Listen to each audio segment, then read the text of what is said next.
Today on the Therapy Dogs Australia podcast, Sam and I chat with the wonderful Joey Parnell about the benefits and challenges when working with multiple therapy dogs at a time. Joey trained her therapy dogs through Therapy Dogs Australia, but she also has a wealth of experience and knowledge working with people and animals outside of that. Strap yourselves in for another golden podcast. Hi everyone. Welcome back to yet another fantastic episode with the Therapy Dogs Australia podcast. So today, Sam King and Joey Parnell are going to be chatting about working with therapy dogs. Joey's got 3 therapy dogs. She trained through Therapy Dogs Australia, and that's how Sam and Joey connected. And we're going to, go on this journey, and I'm very excited to hear all about it. So, Joey, do you want to just kick us off to tell the listeners a little bit about yourself? Yeah, of course. Good afternoon, everyone. So I actually grew up in Western Central Queensland on a large grain and cattle property. My first job when I was 16 was a contract musterer. So I used my horses and dogs to gather and yard cattle. And I also completed an agricultural and animal husbandry diploma at that time, so just after school. And a few years later, I was training horses professionally. So it wasn't till like my late 20s that I went back to university to study social science counselling and later youth work. So currently I'm working part-time as a school chaplain and part-time running my business, which includes counselling, equine therapy and dog therapy. So I work in 1 high school and 2 primary schools with my dogs, and the dogs also assist in some counselling sessions and all equine therapy sessions. And I love what I get to do. That is so cool. I love that you've got the horses and the dogs there too. Like, that's just awesome, because we've talked about that with Sam, haven't we? With what you're getting into now as well. So that's very cool. Yeah. So with you teach, you work at a school and then you have your own business. Is that kind of split down the middle, or is there one that dominates your time more? It's probably fairly evenly split. Yeah. So 3 days a week in one school, and then the other 2.5 days with my business. I don't work full days with the dogs. Like usually it's 2 to 3 hours with some breaks between when we're in a school just for that purpose. Whereas my other position, the dogs sort of assist in what I'm doing. So they get large rests on an 8-hour day while they're in the school. Cool. And what dogs do you have? Can we introduce the doggos? Yeah, of course.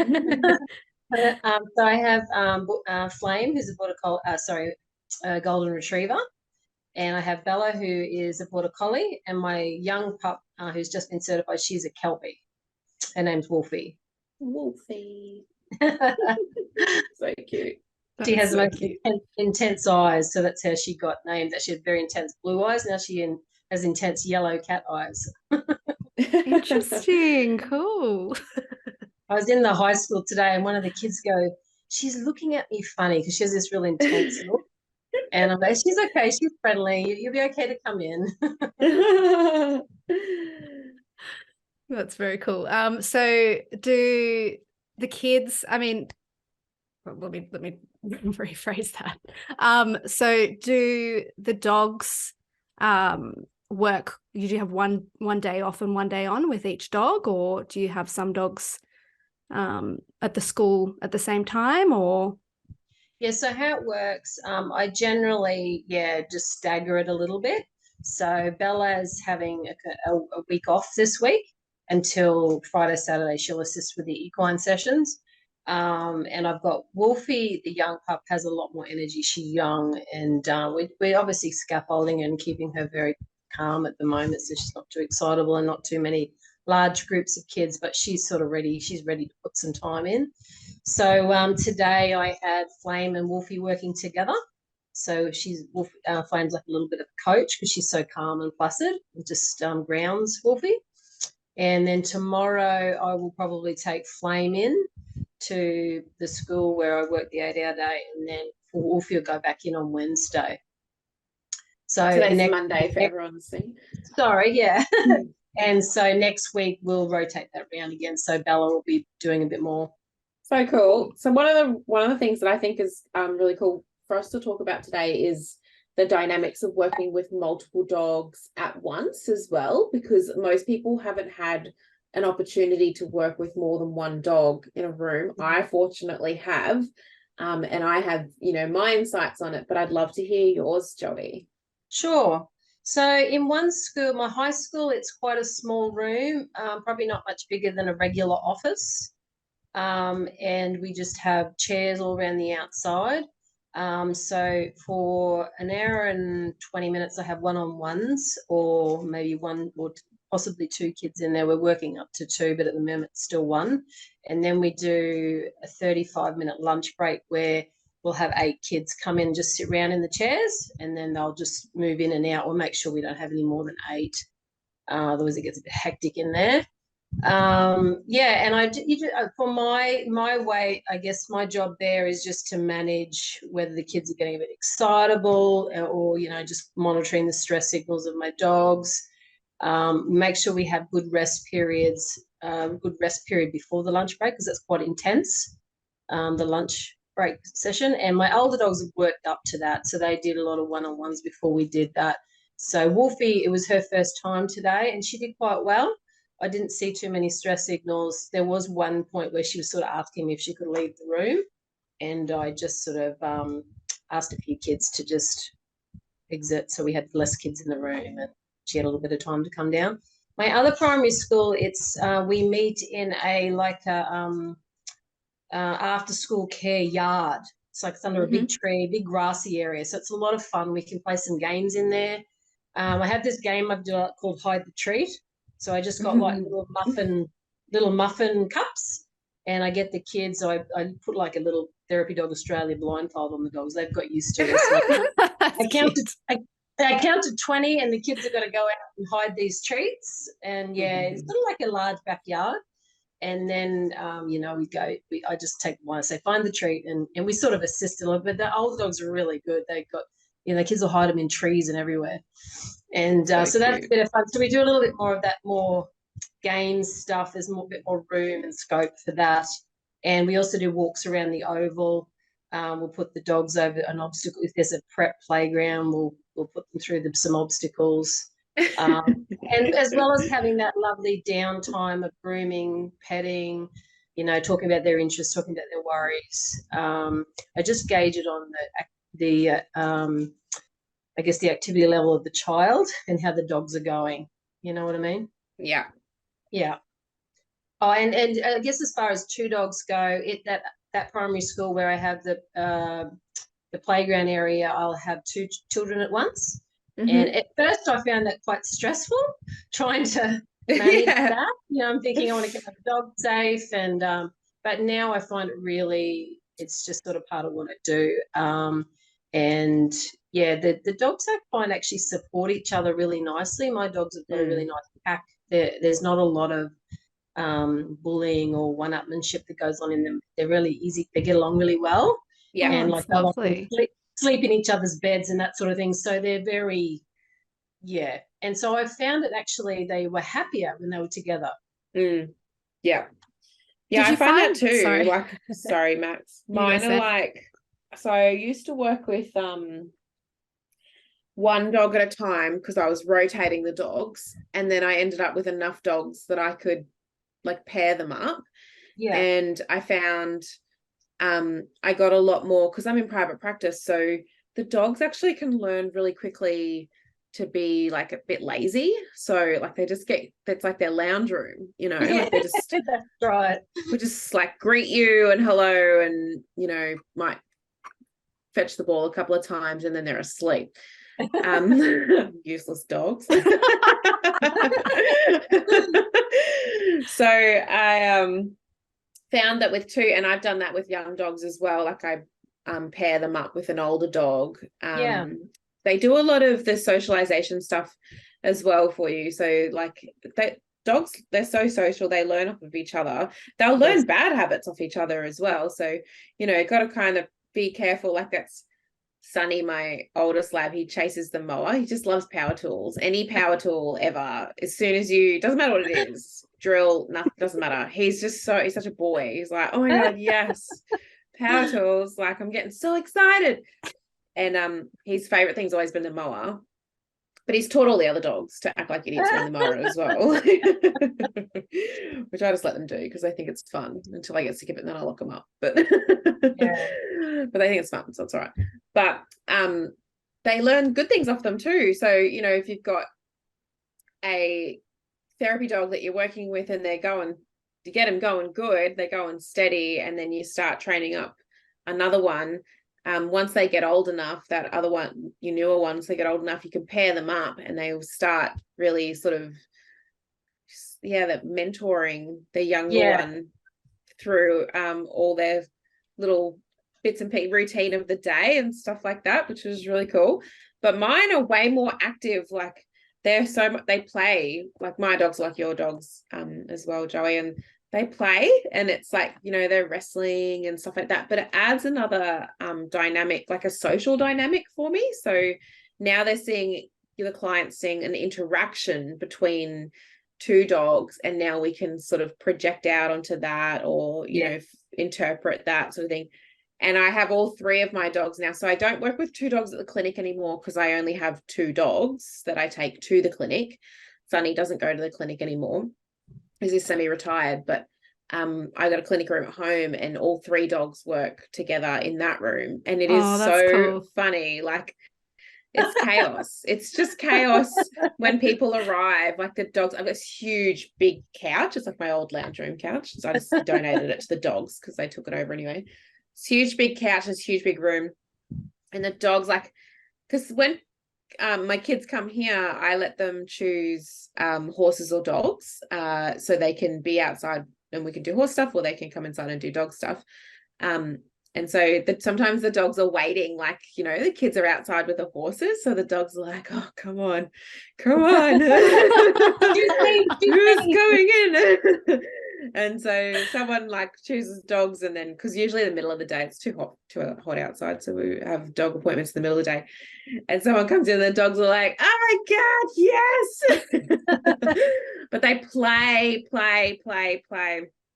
and there's just so much interaction between them as well that we get to like draw on. And so, for example, like some kids, when they see the dogs wrestling, because they'll play growl and stuff, so they'll be like, oh, they're fighting, you know. And so then we'll talk about, oh, so what is it that makes you see fighting, you know, like what is it that looks like fighting? And, you know, or some kids straight away are like, they're playing, or, you know, they'll be like, she's bossing him around, or he won't share, or, you know, like all those things that come out. But there are things that we can then, because I do a lot of social skills training, they're those things that we can use then. And then I often find, so I really like, we're always just trying to get the dogs to offer stuff, because that's what is the most interesting and useful.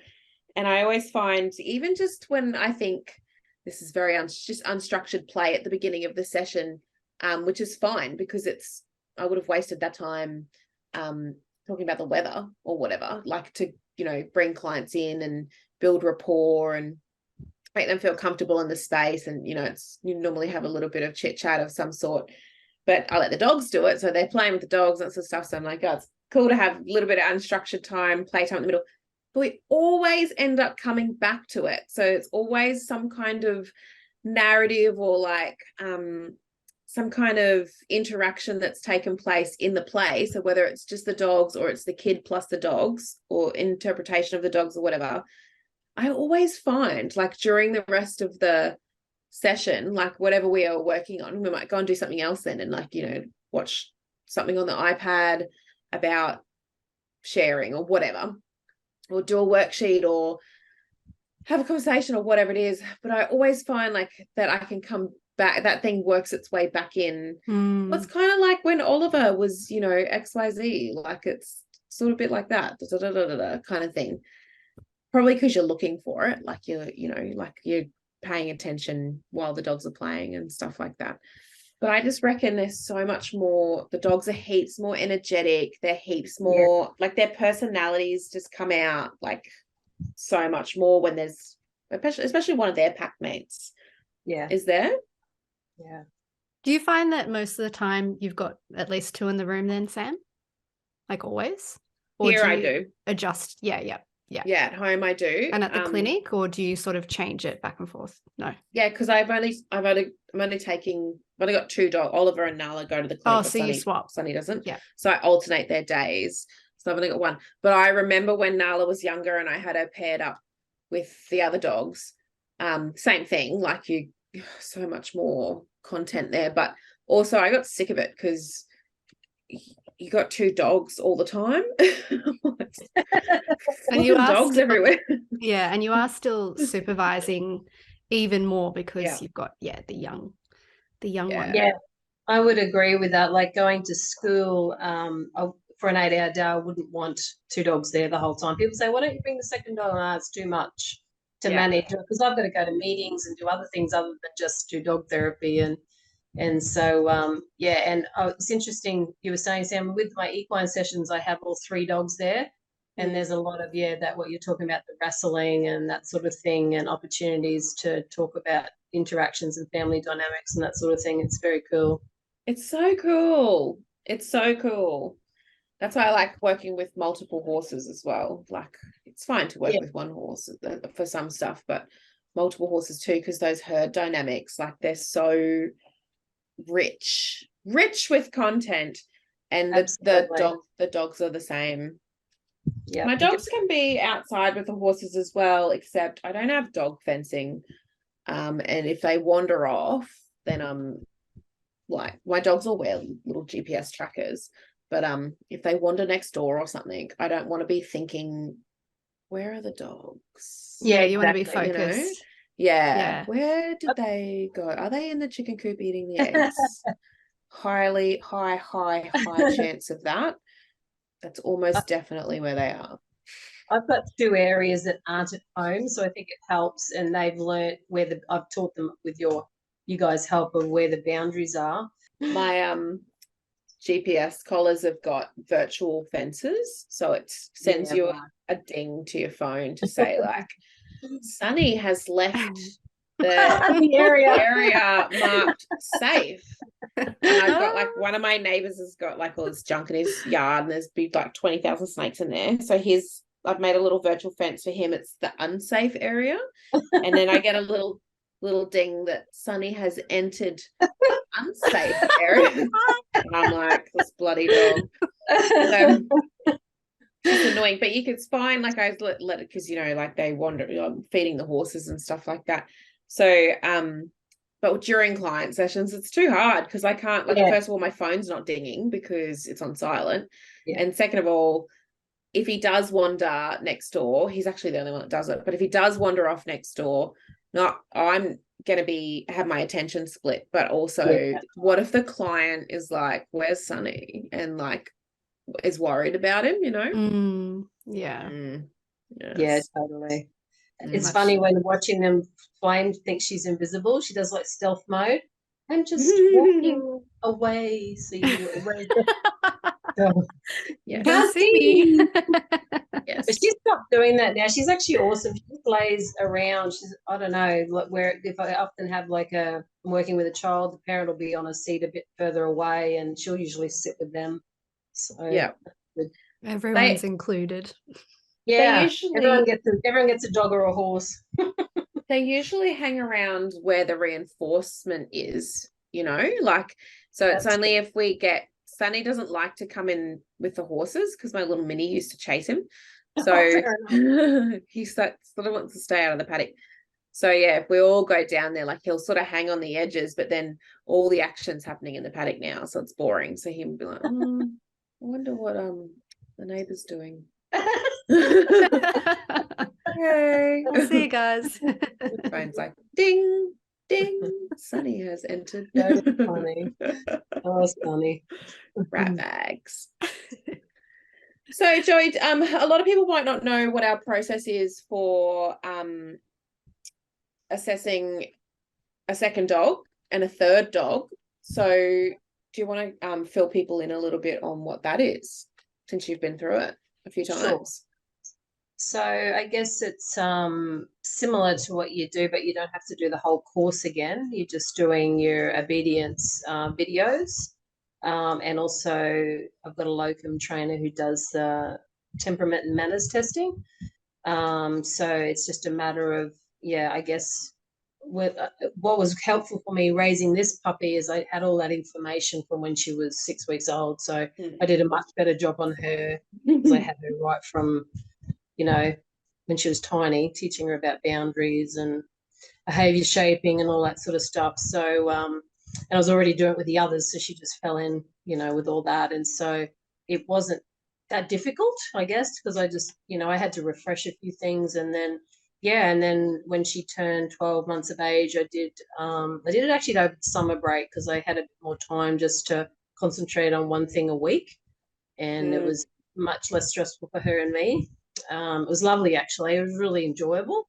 And I was able to choose some environments that challenged her a bit and challenged me. And so we got that done over 5 weeks. And then I booked in with Nicole, which was our locum trainer, I think mid-January, and got all that submitted by early Feb. And and then this is her second week.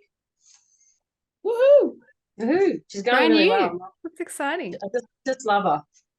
Mm-hmm. So, can I actually? That's all right. No, I was going to ask, what were the sort of things you mentioned boundaries, but Yes. What other things did you find really useful when you got her as a puppy? Because we've just started our puppy and adolescent mentoring programs to kind of help people set the right foundations before they do the course. And it's kind of great because you did that yourself, in a different way. But what other things did you find you were just so relieved that you knew? Yeah, I think one of the big things I picked up was I didn't play enough with Flame when she was little. I focused too much on obedience and not enough play. So I really made sure with Wolfie we did that so that later on I could have some safe play. I tried to introduce it to Bella, but because Bella's a herding animal and has quite a strong bite, when she gets excited, I feel like she doesn't mind herself. So I actually have stopped her doing a lot of the stuff I do with Wolfie. Wolfie's very safe. She's very gentle, even though she sort of, like Sam said, she'll sort of seem like she's showing teeth and mucking around, but I've made sure she's really safe. So I think that was really key, getting that nice, safe play. She does herd cattle, but I haven't majored on that because I don't want her to be too aggressive for that reason. I don't want her to start healing children. Which Bella can forget her manners sometimes. I've had a couple of situations where we're playing ball games because Bella plays amazing defense, soccer and stuff, like basketball. It's incredible. But occasionally she'll forget herself and hit a heel or a finger. So that was in my early days. I learnt those lessons. So that was a big key. And also I think with the boundaries, so in our course we learn about choosing your boundaries that you want your dogs not to cross without permission. Mm-hmm. And I'd never really done a lot of that. I did a little bit of they needed to wait till I walked through a doorway and they followed me rather than pushing through. But I hadn't sort of worked on that a lot. So that was a big one for me. I'm trying to think of, I guess it's just those little things like I still struggle, Sam knows I still struggle with growling instead of saying no because it's instinctual. I've been doing that for, let's say, 35 years I've been doing that when I really want to stop them from doing something. So that's still something I have to work on. But just the warning tone of good girl, or I use a lot of that with their names because my working dogs are really sensitive. So if I say good girl, they always think that they've done something wrong with a tone. So I had to say Wolfie or Flame, Bella, and they know. So that's been really helpful. So they know when they're in a good dog, and I'll go, Bella, good dog, Wolfie. That sort of thing. Yeah, I love that. Love all that. It's pretty cool. I do that sort of stuff as well. It is hard to get rid of that. So what Joey's talking about there, for anyone who doesn't know, we try not to say at our dogs. The reason we try and get out of that habit is because in a work setting with a client, it's quite abrasive of a noise. It's like a kind of noise.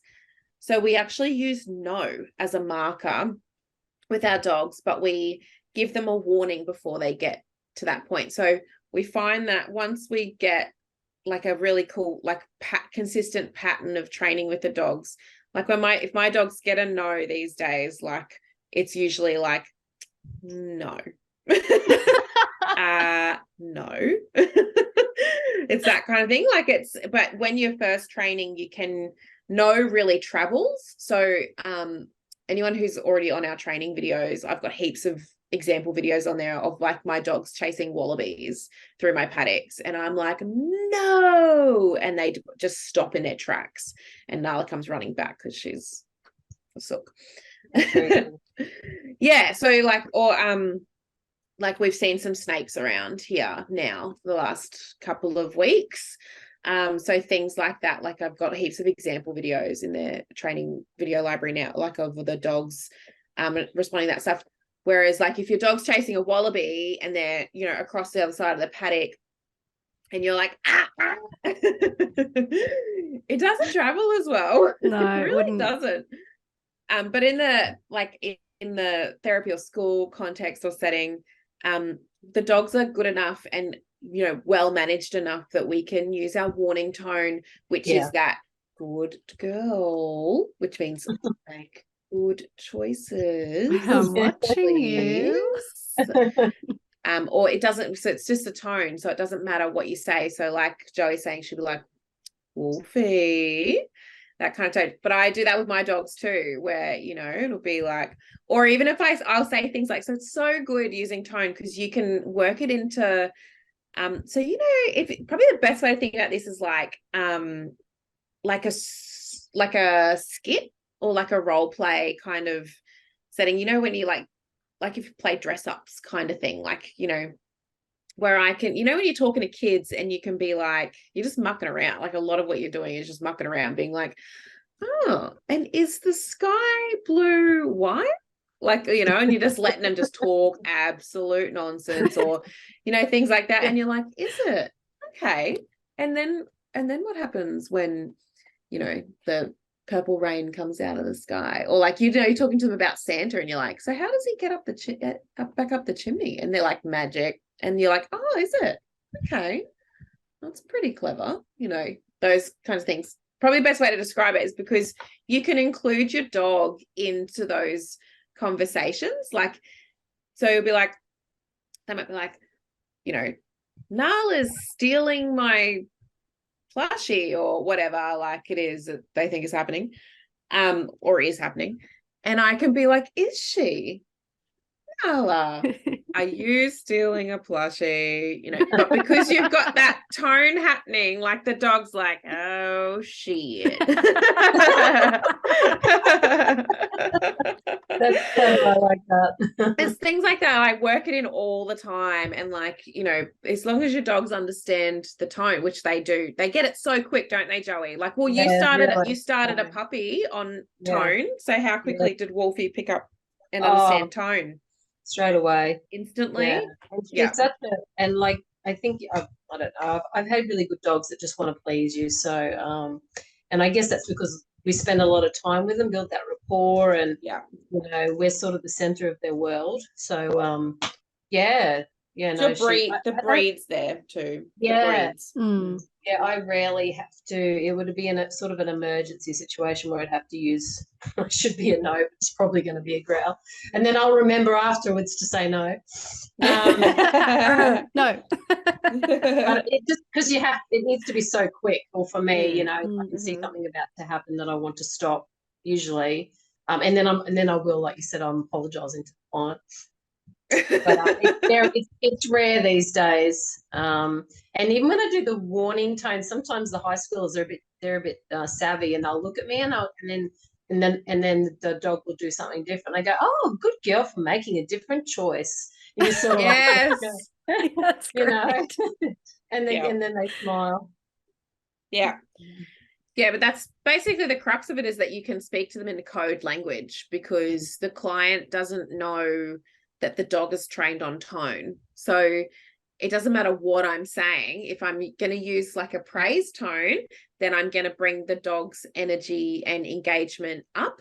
And if I use a warning tone, then I'm going to bring the energy and engagement down. So, and that's basically as simple as I need it to be to guide an interaction that the dog has started. So whether I want the interaction to increase or I want it to decrease based off of like what, you know, the client has interpreted is happening, or like the projections that they're doing and things like that, then I can guide that, but the client doesn't know that that's what's happening. So it's not us, you know, making it really overt that like, so people use leave it. So I'm not against, so just for the record, I'm not against people going at their dogs. I do that too.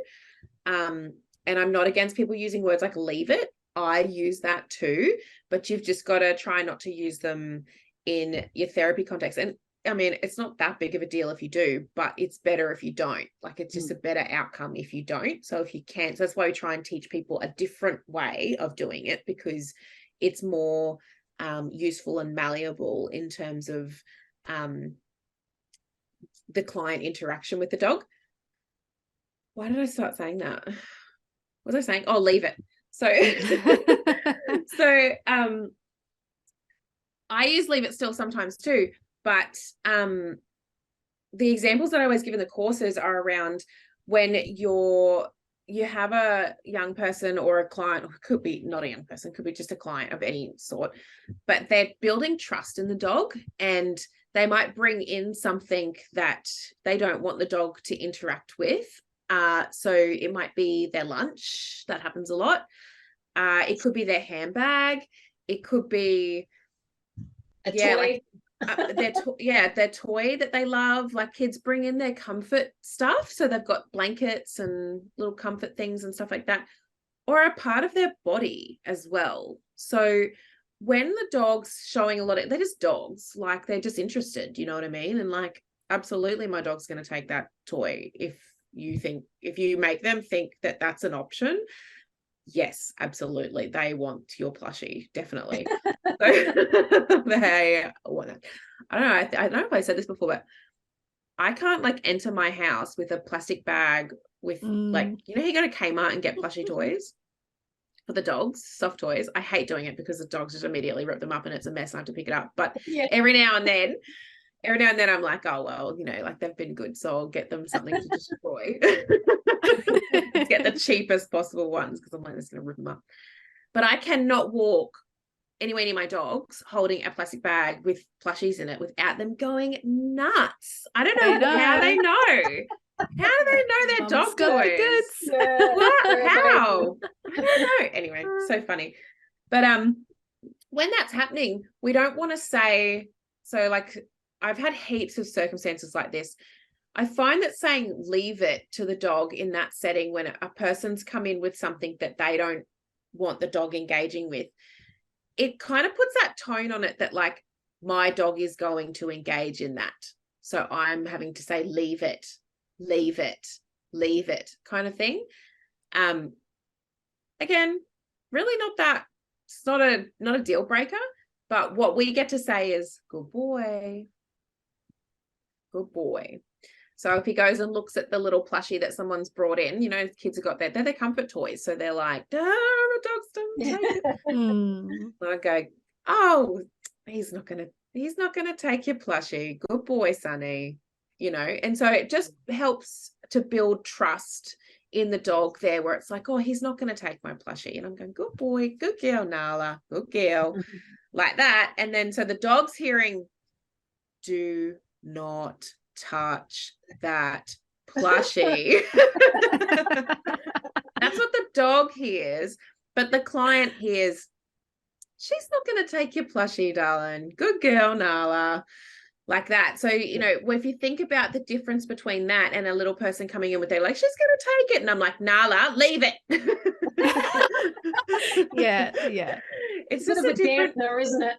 It's a bit of a dampener, and it's just a vibe. And I also find like, so people come in that like they own pets. So they smell like pets. So sometimes the dogs can get like right in their space and they're sort of, you've got another dog at home, and they're right on their, all over their body, like their torsos and all that sort of stuff, right up in their legs and that sort of stuff. And if you say to them, Nala, leave it, you're actually talking about a human Yes. when Yeah. you say it, Yes. which, like I keep saying, like, maybe we're splitting hairs here. I don't know. I've been like full on about this since forever, but maybe I'm splitting hairs. If you're listening to this, I'm like, who cares, Sam? Get over it. Maybe I'm splitting hairs, but we are in therapeutic settings. So as a psychologist with a client in the room, I'm just going to say it's probably better if I don't refer to the client as it. It makes sense. Or babies. The dogs love the smell of babies, you know? Yeah, you don't want to be saying leave it when you're talking about someone's baby. Yeah. Right? Yeah. I have adopted a little phrase, which I didn't learn with therapy dogs, but it's been helpful because Wolfie's a bit of a licker. Oh, yeah. And yeah, especially when she's excited. So we've been working on this since she was little. So now if I touch her on the top of the nose, I go, that'll do. And she'll just know she needs to put her tongue back in her mouth. But I can also just say it, like if she's, like you say, getting up and I said, that'll do, she'll just know she needs to tone it down with it's sort of a little bit softer. And sometimes I use good girl with the warning tone, but I don't, that'll do doesn't seem to dampen the environment too much. Yeah, I use that's enough. Like, that's our cease and desist. Yes. Command. Is that's like, so whatever it is. So whether like whatever the dog's doing, if that's it's time to stop doing it, that's enough is our cease and desist. Yeah, very similar. I use that'll do for Oliver when he's finished herding the chickens into the chicken coop. Yeah, that's probably where it's come from. It was a dog thing. If they were, pushing hard on a beast and we wanted them to back, obviously that'll do now. Yeah. That's Oliver's conditioned terminating reinforcer for like herding is that'll do. So then he knows like he's allowed to shut off the sheep or shut off the chickens and come and get the reward, which for him is jumping up for a big cuddle, jumping around. Right. He's not a legitimate farm dog. So well, for me, it's more stay in position, but just ease off. So I use steady. Yeah. Steady for that because he gets too excited, especially with the chickens, because chickens are idiots. You can't herd them. You can't herd them. It's a nightmare, mate. It's a nightmare. That would be amazing if you could. Oh, it's so funny. I have heaps of videos of us like doing a half-assed job, but when he goes in the banana plants and pushes them out of the banana plant, so I don't have to go in there, right. So because they need ducks herd. I know, got to get ducks or geese or something so he can. But I've heard that geese can be savages. Yeah, so have I. Go with ducks.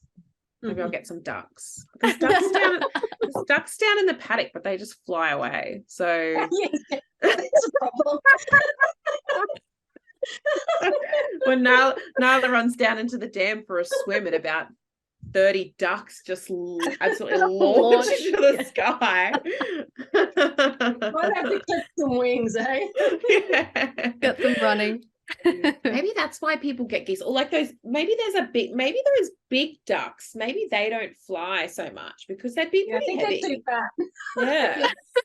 The aerodynamics would be all wrong. He would love that. I've got baby chickens at the moment and he's set. That's his. So he was introduced to chicken. I had free range chickens when he was a puppy in his critical period.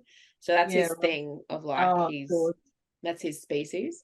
Yeah. So he just follows them around the yard and like, he's just obsessed with, he sits in the garden with them and just watches them. Cute. And he's like, oh, hello, little birdies, I love you. And then they like, if they don't, his problem is, he can't, if I'm like, push them up to try and push them out of the banana plants, he can't, because if they don't want to go, he's actually scared of them. So or if they like walk towards him, he has to leap back like 2 meters because he's like, whoa. I'm like, righto, I'll get it. I'll get the rake. You can't really say, get him, which is what I do for the cows. The chickens. You can try, like he just gets excited. Like if I psych him up, he just runs, he's like just starts jumping around like. But it's so are the chickens, so We only really do it as an enrichment activity. A lot of the time, he makes it a lot more difficult to get the chickens back in the coop. So not so helpful. He goes off script and he stands at the doorway. So then they're like, they can't get in, you know. I'm like, get out of the way. I always want to work opposite. Well, mate, you're killing me. You're killing me with this. It's even better if my partner's doing it because the dogs don't listen to him at all. So it's just Oliver just trying to do it himself. And then my partner's trying to get the chickens in, but Oliver's standing in the doorway. He's like, move. The dogs are like, you're not mum. So we actually don't have to do anything you say. So entertaining. Classic. Oh dear. Good times. Good time.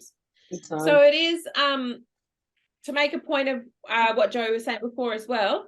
It is a thing that if you do the training with one dog, we are training you, the handler, and training you in the theoretical stuff and all those concepts. So like things, even like stuff like we talked about today, like why we do certain things and things we need to keep in mind. Don't call your clients it, try really hard not to do that.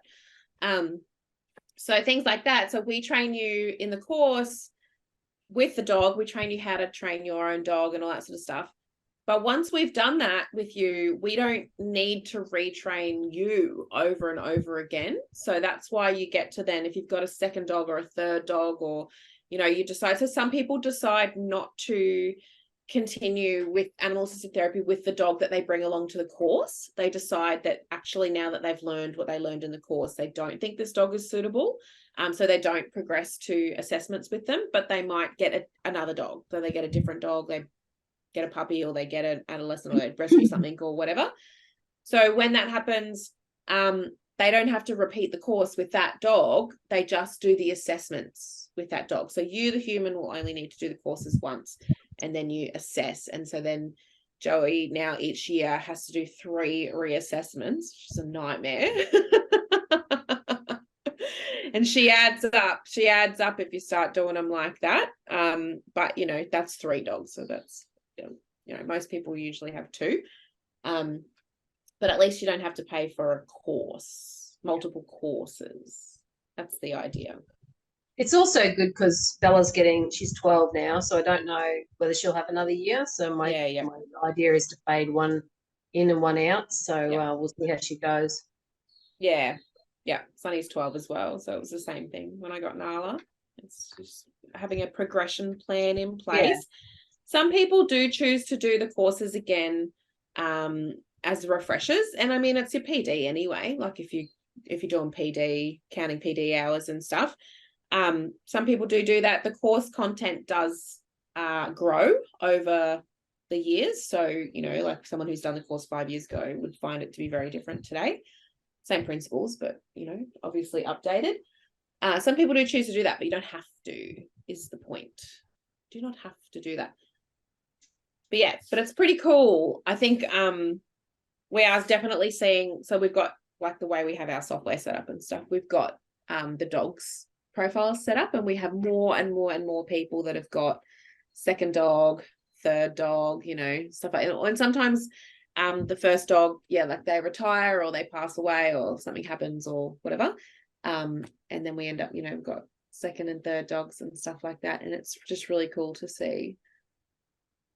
Love it. Especially the multiple dog thing. Such a community. It is such a community. And I mean, I get to work with horses as well. So the herd dynamic thing is just something that I find, particularly in my role and what I do with my clients and what their goals are and things I'm trying to achieve with them.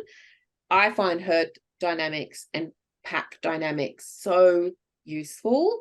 So if you work with a client group that you sort of think, that actually would be really useful for me to do, maybe consider whether or not you have the capacity for another animal at your house, because that's the first decision, isn't it, Joey? Yeah, absolutely. And also, your commitment to, obviously I'm up at 4:00 every day and walking the dogs about 5:30. They get a good run every morning, and then, they'll get playtime and stuff in the afternoon. So it's a commitment. Yeah.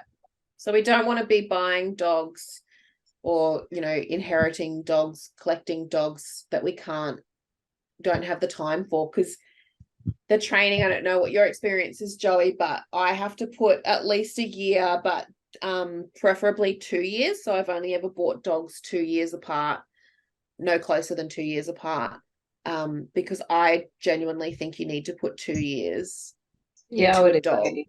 Yeah, I mean, the Wolfie's got the basics, but she's just starting to learn, and it's like an apprenticeship, I would think, for the next 12 months. And then, yeah, so you definitely. I'd Yeah, also so imagine, like, even though we were talking about how dogs learn from one another, there is that allowance for you have to be prepared that you might get a second dog or a third dog and that they're different and they need something different from the previous dog. So I think it's also worth pointing out that it's not as simple as, oh, well, then other dogs will just teach them, and like they might need something a bit different. Yeah. Absolutely. You go. I was going to say absolutely, and especially if your first dog's not right, like if you're trying to get another dog because your first dog can't do everything that you want to do with it, then that system's probably not going to work for you. Do you remember what you were going to say, Joey? You lost it. That just made me on another thought. I think, you know, Wolfie's more playful, and I've encouraged that. We've brought it out a little bit the others, but probably not in a client setting, that they're sort of formed of how they engage with that.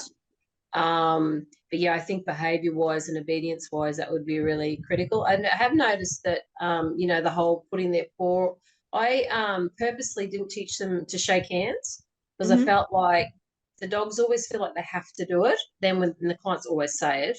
Yes. Whereas for me, my dogs will do it when they choose to do it, when they want to engage or, you know, provide comfort or empathy. And it's always a big thing when they do it. Yeah. Like the client makes a big deal out of it. And so I've noticed all the dogs have learnt that from each other, which has been really lovely. So I think that mostly with my pack, they've had positive. I think it's because I had the obedience stuff from when I was before I did the TDA course. Yeah, that would have helped. And also with your background with horses too, like you've had a lot of that. Background with horses and dogs, like it definitely makes a difference. Yeah, exactly. Absolutely. Yeah. But I was going to say, it's interesting that because I have the dogs and the horses work together, that certain dogs have formed certain connections with the horses. So Flame will sit under my black mare, and she will nuzzle her all around the neck and the head, and Flame just sits there and loves it. And Wolfie has to be involved with cleaning out feet. Like she's got to be there supervising under the horse. So it's real. That sort of stuff is really cute and interactive, and sort of like across species. And there's a lot of trust there, and we can talk about that with the clients as well. That's so cool. Yeah, it's pretty cute. Absolutely love that. Nala and Dingo have a special little relationship like that. Dingo's one of my Brumbies. I have another challenge for myself. It'd be interesting. I'm doing 100K horse trek overnight, and Wolfie's coming, and I want to teach her to ride the pack's horse. So it's going to be amazing. That's cool. To see how that goes. Amazing. Love that. Needs a little rest. She can sit up there. Oh my goodness. That's cool. I love that. Yeah. Cute. Yeah. So if you put the time in, so like Joy's saying, she's got a dog that's just on 12 months. But if you put the time in, get them to that 12 months, get them working, and then another 12 months, get them really established, because you're trying, remember they're adolescents, so you're trying to establish their personality and temperament and stuff and really get that right. You know, obedience and manners, obviously, definitely very important, but like the dog's personality and stuff, we're trying to really get that right as well. So there's lots of guiding of like, you know, these are the things that you're offering that we really like. Like, let's, like offer that more. Like, cool. Here are the things that you're offering that probably aren't that helpful in this setting. So if you could stop barking at every bird that flies past, that'd be great. Thank you. You know, stuff like that. You're putting such time into getting them right. But once you get them right, like my older dogs, like even Nala now, because she's 3, they're cruisy, and you can maintain them, and they're way less time consuming to maintain if you put that time into them early on, and get them really going good, as opposed to like, so if you've got a 12-month-old dog and you're like, yeah, cool, I'm going to start working with them, and then you buy a puppy while you're still trying to adjust to working with your dog, because there's a lot of work on once you get them into a workplace or volunteer setting or whatever it is. There's a lot of work on getting that stage right. If you get a puppy at the same time and you start doing wild things like trying to take puppies places and stuff like that, then it's going to really take away from what effort you could have put into your 12 to 24-month-old dog. You're going to end up with probably not as good of a dog or a situation as what you could have had, in terms of, like, dogs still might be fine, but in terms of it being easier to manage them then for the rest of their career. Like, I really find, like, get it right, and then the rest of the time you're reducing that load for yourself and for your dog in terms of just being able to be well managed, and got good routines and stuff like that happening. Just so much easier. One thing I learned in the course too, which I thought was really exciting, is once you did have your dog set, like, you can really trust them and just let stuff play out. And that was a bit new to me. I was used to probably being accused of being a bit helicopter parenting with my working dogs. So I love that. And, I've learned to trust, just see how things play out. And then you can, even if things sort of don't go quite how you imagine, you can always use it as a learning experience as long as it's safe. So I love that if you do set them right, you can actually start to trust your dogs. Which is cool. Which is so important for the whole animal assisted therapy space, for human animal bond to develop, and for people to be able to have organically developed relationships with these animals, which is where the therapeutic benefit's supposed to come from. I used to say it way more. I say it a bit less now, but I used to say, stay out of it. Just stay out of it. Let the dog and or horse, let them be who they are, and let them, initiate this interaction, and let them sort of manage it together, because our dogs are well trained, and we don't take them places until we know we've got a reasonable amount of training on them under distractions. If the shit hits the fan, you're going to be able to get them back. Do you know what I mean? Like, we teach people how to manage the dogs. And so we don't want the dogs to be under our control at all times. We actually want the dogs to be like fairly autonomous, but we need to be able to gain control of a situation at any time. And that's absolutely a safety thing. It's safety for the dogs, safety for horses, safety for clients, safety for the therapeutic space as well. That's another dimension that we don't talk about enough in this industry, of that therapeutic space. There's meant to be safety in that space. So any time that that's compromised by us or an animal that we've brought along to that space, that's us not doing our job correctly, if that's what's happening. So we need to be able to make sure that we can gain control of the situation pretty quickly, which we teach people to. We absolutely teach our students how to do that. That's what gave, like, me the confidence to be able to let my dogs just do stuff, is because I'm like, well, we all know how to read canine body language, teach our students and all that sort of stuff. So we can actually see, like, if things are going to be going a little bit haywire, we can actually see that, and we can gain control of the situation pretty quickly, which doesn't have to actually have to happen very much at all. If you notice that, Joey, but like, no, I have quite a lot of confidence in my dogs. It's more because I obviously work in a school where there's lots of kids. It will be more managing the groups of kids. I was at school for the first day at Tanama and purposely kept Wolfie away from crowded areas, but every now and then the kids would spot her. So I had 20 kids stampeding towards me, and I just put up both hands. I'm like, stop! I put my teacher voice on. Okay, just walk up quietly. Just a few. Please don't scare my dog. Yeah. It's good for them too because they're learning. They've been waiting to see her a long time. things. We've been showing photos and saying she's coming, and so they're very excited. Bless. Bless. Bless. Very cute. Well, thanks for chatting to us, Joey. Thanks for having me. Thank you for so much. Yeah, no, that was really interesting because we haven't really spoken too much about multiple therapy dogs in the same sessions and same space. So yeah, it's very interesting. And it takes people a long time to get there too. Like, so if you're, getting a dog every 2 years, like you're looking at 6 years before you've got 3 working dogs. But then, so you space them out as well so that they're not all retiring at the same time. Yeah, that's right. It's incredibly rewarding. It's the best job ever. It is. Oh, well, thank you so much, Joey. Thanks, No Sam. worries. Thank you. Pleasure. Thanks for listening to the podcast. If you're interested in studying with Therapy Dogs Australia or you have a few more questions before deciding, please get in touch with us by emailing courses@therapydog.com.au or visiting our website at www.therapydog.com.au for more information and FAQs.